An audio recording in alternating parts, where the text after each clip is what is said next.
नमस्कार साथियों, स्वागत है आप सभी का अंकित इंस्पायर्स इंडिया पर। मैं हूं अंकित अवस्थी। आप हैं मेरे साथ में दुनिया से जुड़ी हुई एक महत्वपूर्ण खबर पर चर्चा करने के लिए। रशिया और अमेरिका जिस तरह से एक दूसरे के साथ में एक दूसरे की आड़ में युद्ध की भूमिका में लगातार लगे हुए हैं, इस बार उन दोनों की शत्रुता को बढ़ाने की शुरुआत की है रूस ने खुद की तरफ से। ऐसा क्या कर दिया रूस ने अमेरिका के साथ अपनी एक ऐसी संधि को तोड़ दिया है जो अब तक दुनिया को बहुत ज्यादा तसल्ली दिया करती थी कि चलो अच्छा है, इन दोनों ने एक दूसरे के दुश्मन होने के बावजूद भी एक दूसरे के साथ एक एग्रीमेंट किया हुआ है कि हम दोनों को तंग नहीं करेंगे और दुनिया को हमारी वजह से परेशान नहीं करेंगे। दुनिया की इन दो बड़ी महाशक्तियों ने जो एक दूसरे के साथ में दुनिया को बहुत बड़ा विश्वास दे रखा था, वो संधि जिसके तहत ये एक दूसरे से कहा करते थे कि तुम हमारे परमाणु हथियार आकर चेक कर लो, हम तुम्हारे परमाणु हथियार आकर चेक कर लेंगे, एक लिमिट से ज्यादा न्यूक्लियर वेपन नहीं बनाएंगे, एक लिमिट से ज्यादा इंटरकॉन्टिनेंटल बैलिस्टिक मिसाइल नहीं बनाएंगे। इन दोनों देशों ने एक दूसरे के साथ लंबे समय से 1991 से जो एग्रीमेंट कर रखा था वो आज आकर टूट गया है। एक ऐसा एग्रीमेंट टूटा है जिसकी वजह से दुनिया भर के अंदर जो परमाणु हथियार निशस्त्रीकरण के लिए प्रयास करने वाली संस्थाएं हैं, या फिर नाटो है या अमेरिका है या यूरोपियन वर्ल्ड है, जो भी एक तरह से रूस को अब तक परमाणु हमले के लिए सबसे बड़ी चिंता मानता था, वो और ज्यादा चिंतित हो गया है कि इसका सीधा सा अर्थ यह है कि रूस अपने द्वारा परमाणु हथियारों के उपयोग के लिए अब और ज्यादा खुली तरीके से आजाद हो गया है। आज के सेशन में चर्चा के दौरान आपको बताएंगे इस पूरी घटना का इतिहास, इसके साथ साथ कब क्या कैसे हुआ, सारी बातें आज के सेशन में बताएंगे। आप सबसे गुजारिश है कि एक बार जल्दी से इस सेशन को साझा कर दीजिए, अपने सभी साथियों को लाइव आने का इन्विटेशन भेज दीजिए। तभी तो कहा जा रहा है कि दुनिया पर इस संधि के टूट जाने से, जिसका नाम न्यू स्टार्ट ट्रीटी है, टूट जाने से परमाणु हमले का खतरा बढ़ गया है, क्योंकि अब यह माना जा रहा है कि संभव है कि पुतिन ने जिस प्रकार से आज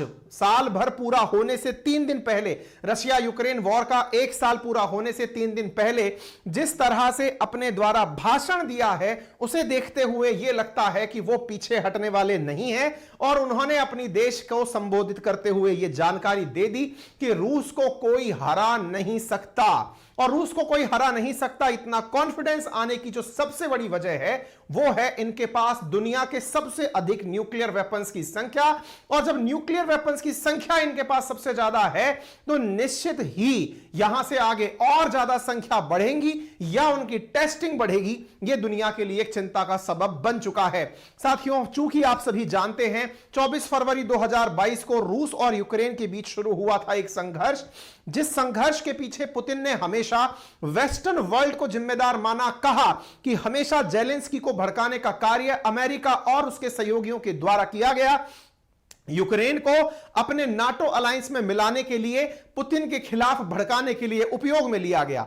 तभी तो हाल ही के समय पर आप सभी को मालूम होगा, हमने अपने दूसरे चैनल जिसका नाम रियल न्यूज एंड एनालिसिस है, वहां पर 20 फरवरी के दिन एक सेशन आपसे साझा किया था जिसमें बताया था कि रूस और यूक्रेन के जंग की जो पहली बरसी होने जा रही है 24 फरवरी को, उससे 1 दिन पहले ही, उससे 4 दिन पहले हाल ही में बाइडेन जेलेंस्की से मिलने यूक्रेन पहुंचे थे। अब जब बाइडेन जेलेंस्की से मिलने यूक्रेन पहुंच चुके हैं, इसका मतलब एक तरफ से यह बहुत क्लियर है कि यूक्रेन के साथ साथ पूरा वेस्टर्न वर्ल्ड जिस तरह की सॉलिडरिटी दिखा रहा है, पुतिन से उम्मीद की जा रही थी या तो वो कुछ ऐसा बयान देंगे जो कि युद्ध में शांति के छींटे डालेगा और या फिर इस घटना को और बढ़ाएगा।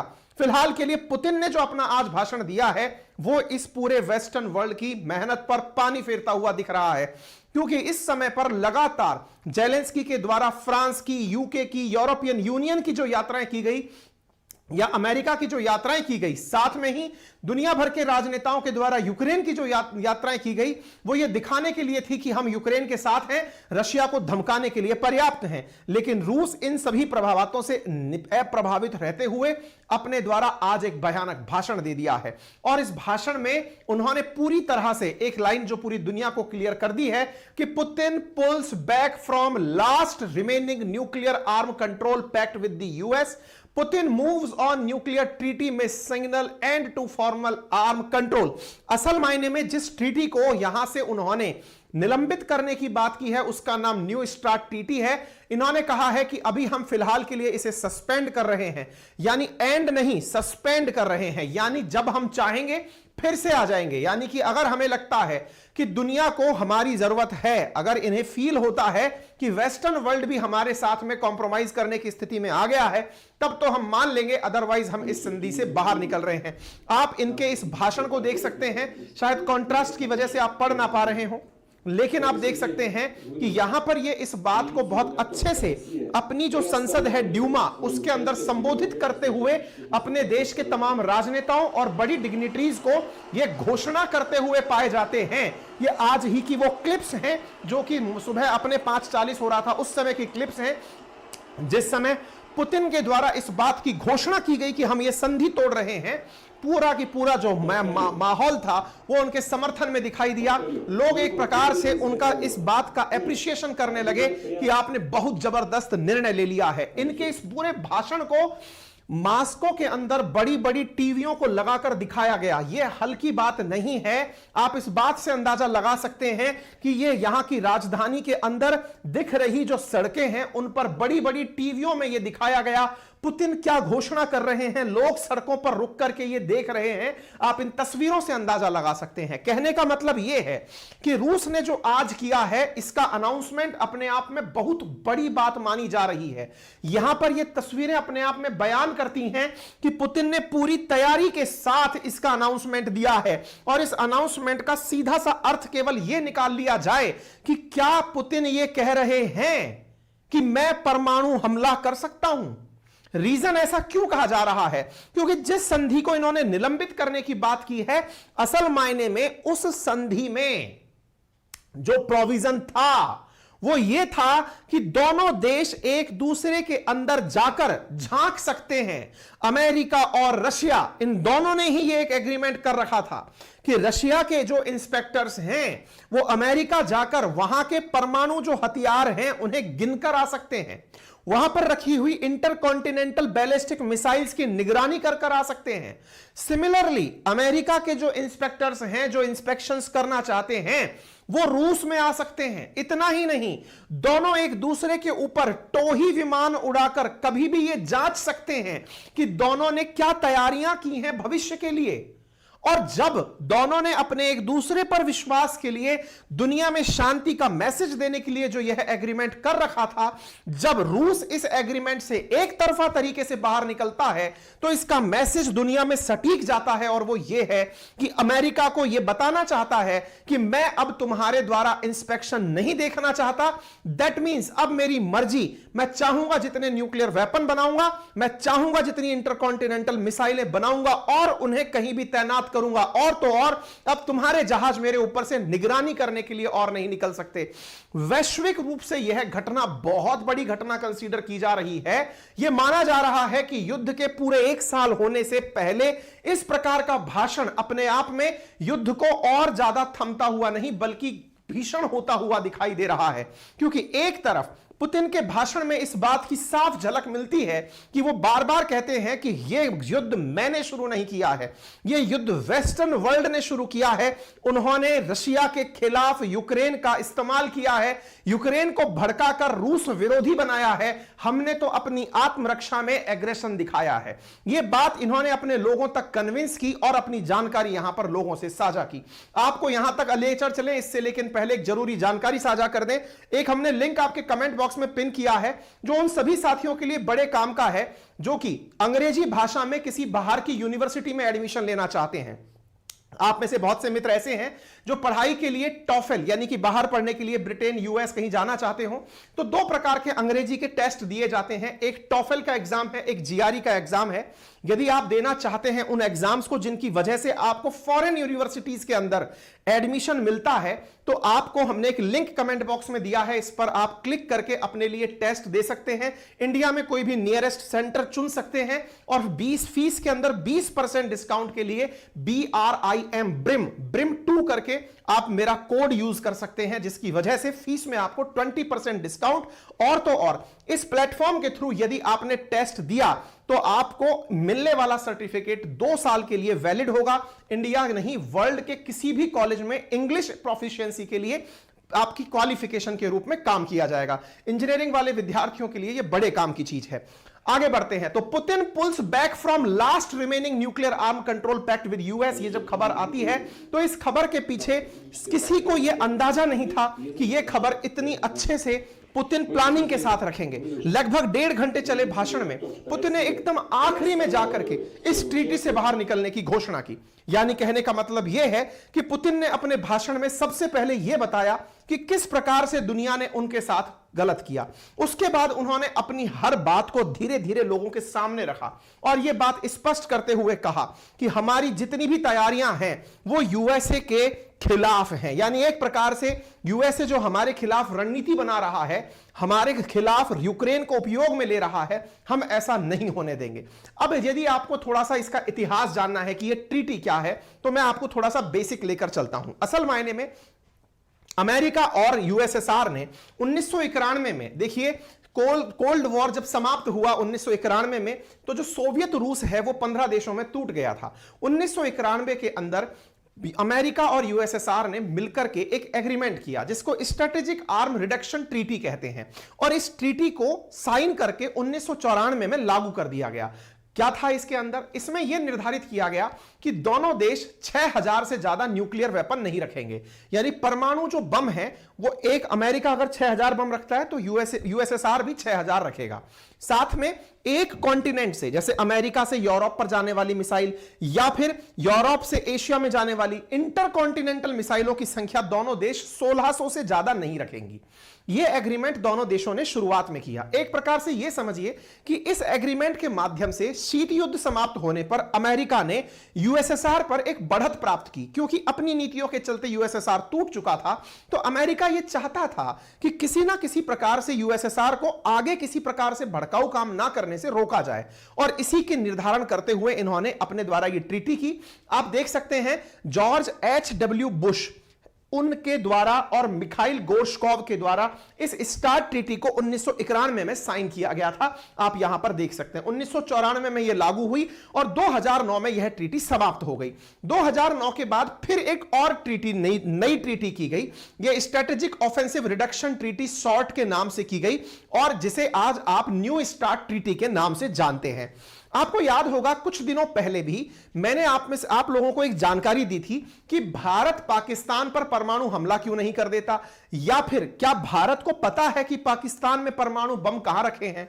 आंसर है जी हां, क्योंकि मेरे प्यारे साथियों, भारत और पाकिस्तान ने भी एक दूसरे के साथ 1988 में 31 दिसंबर 1988 में एक दूसरे से ऐसा ही एक एग्रीमेंट किया था, जिसमें दोनों एक दूसरे को यह संबोधित करते हैं कि हमारे पास परमाणु हथियार कितने हैं और हम कब एक दूसरे के सामने परमाणु बम का परीक्षण करेंगे या किसी भी अन्य प्रकार का परीक्षण करेंगे। यानी कि एक प्रकार से जैसे अमेरिका ने और यूएसएसआर ने एक दूसरे को समझाने के लिए एक ट्रीटी कर रखी है, ऐसी ही ट्रीटी भारत पाकिस्तान ने भी कर रखी है।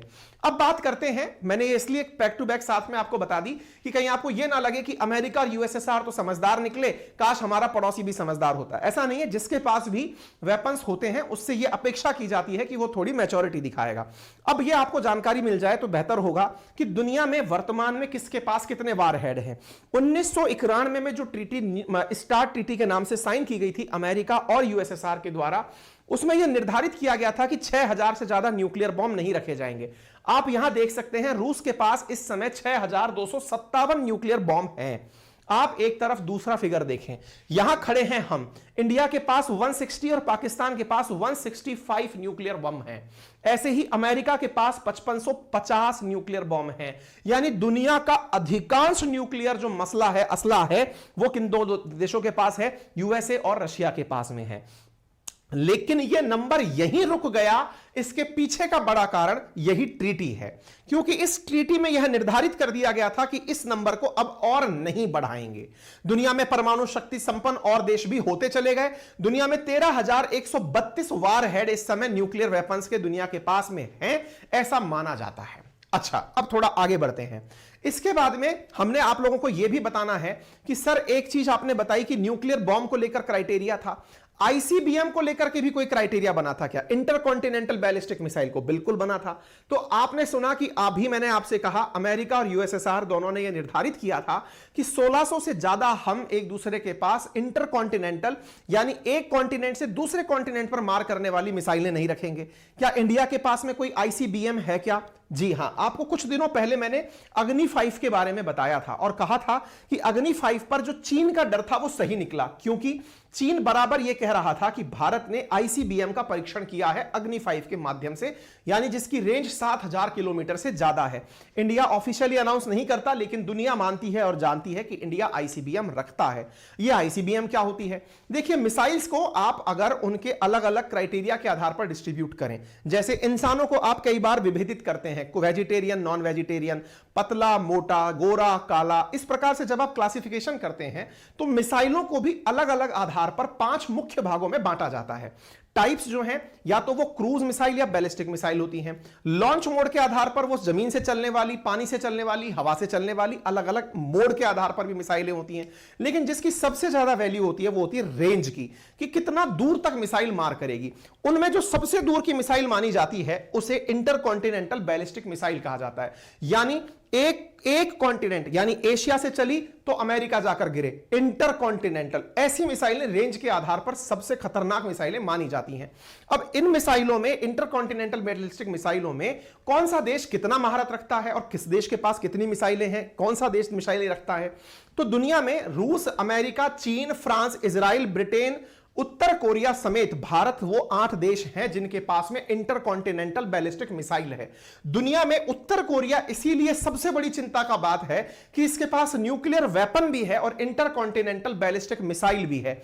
ये दोनों चीजें होना उत्तर कोरिया को दुनिया के लिए सबसे डेंजरस कंट्री बनाता है। पर आज चूंकि बात अमेरिका और रशिया की हो रही है तो इससे फिलहाल के लिए ध्यान हटाते हैं।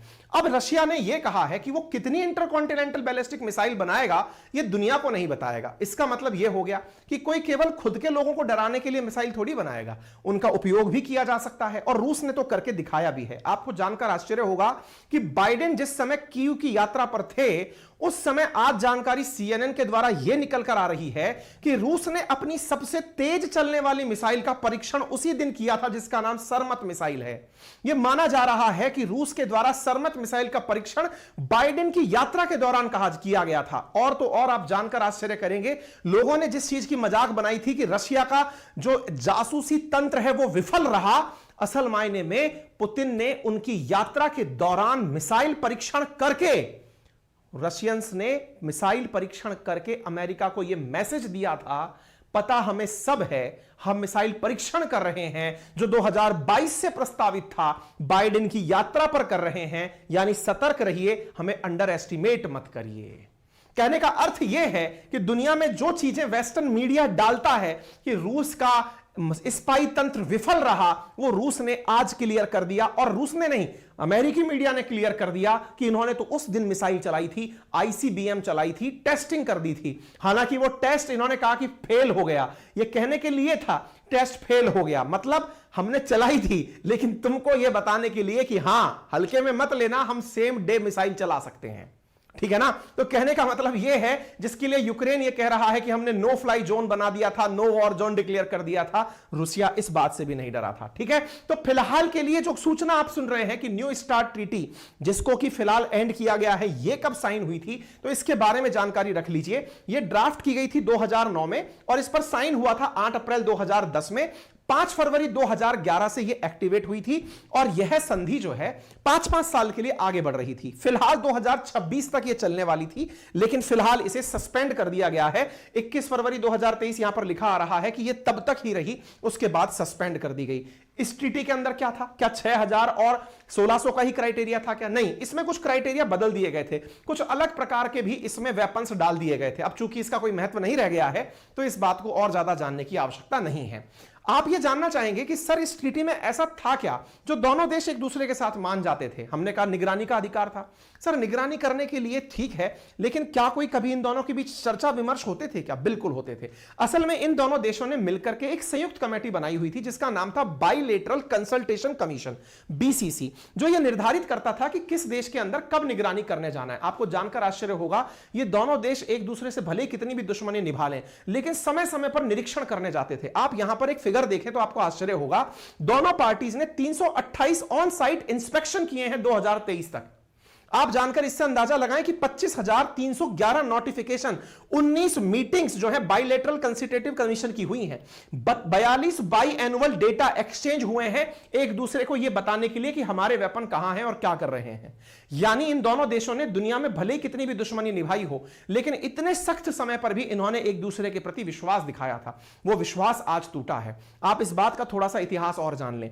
जब से कोरोना आया है तब से एक दूसरे के पहले ही विजिट नहीं हो पा रही थी, उसके बाद रशिया यूक्रेन हो गया तो फिर विजिट नहीं हो पाई। 2022 के एंड में अमेरिका ने कहा कि हमें विजिट करने आना है, रशिया ने मना कर दिया।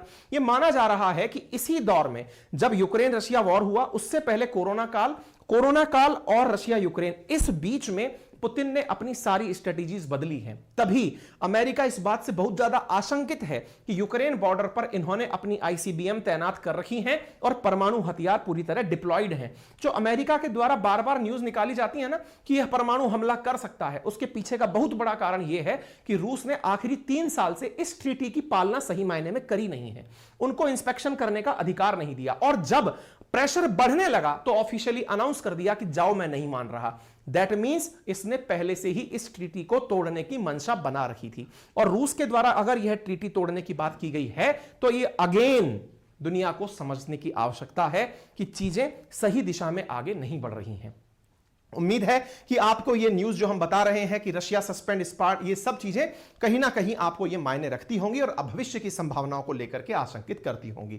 फिलहाल के लिए इतना ही। जानकारी अगर आपको पसंद आई हो तो अपने सभी साथियों के साथ इसे साझा करें।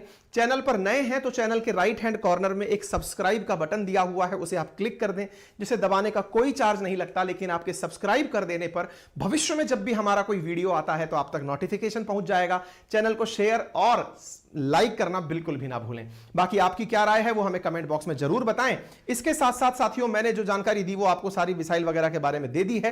हां, लिंक मैंने कमेंट बॉक्स में दिया हुआ है। जो टॉफेल और जीआरई के साथी हैं वो ब्रिम 2 कोड यूज करके अपने लिए वहां से टॉफेल और जीआरई का टेस्ट दे सकते हैं। बाकी आज रात को हम लोग जो RNA real news and analysis नाम से हमारा यूट्यूब चैनल है, वहां पर एक सेशन करने जा रहे हैं, यूपीआई गोज ग्लोबल। भारतीय यूपीआई के साथ जुड़ा सिंगापुर का पे नाउ, समझेंगे इस पूरी कहानी को और महत्व को जानेंगे किस प्रकार से भारत वैश्विक रूप से रुपी का एक्सेप्टेंस बढ़ा रहा है। इतना ही नहीं, यदि आप में से कोई भी साथी हमारे साथ जुड़ करके बेसिक्स में यानी फाउंडेशन लेवल पर हिस्ट्री, ज्योग्राफी, पॉलिटी, इकोनॉमी पढ़ना चाहता है तो हमारा एप्लीकेशन आ चुका है आरएनए बाय अंकित अवस्थी के नाम से, जिसे भी हम कमेंट बॉक्स में आपके साथ साझा करेंगे। आप वहां जाकर के हमारा यह एक journal course history, geography, polity, economics, जो कि बहुत काम का है उन विद्यार्थियों के लिए जो विभिन्न प्रतियोगी परीक्षाओं में बैठ रहे हैं, उसे ज्वाइन कर सकते हैं और बहुत ही नॉमिनल कीमत पर मात्र 1999 पर with 6 month validity live classes के लिए ज्वाइन किया जा सकता है। अपना ख्याल रखें। बहुत बहुत धन्यवाद।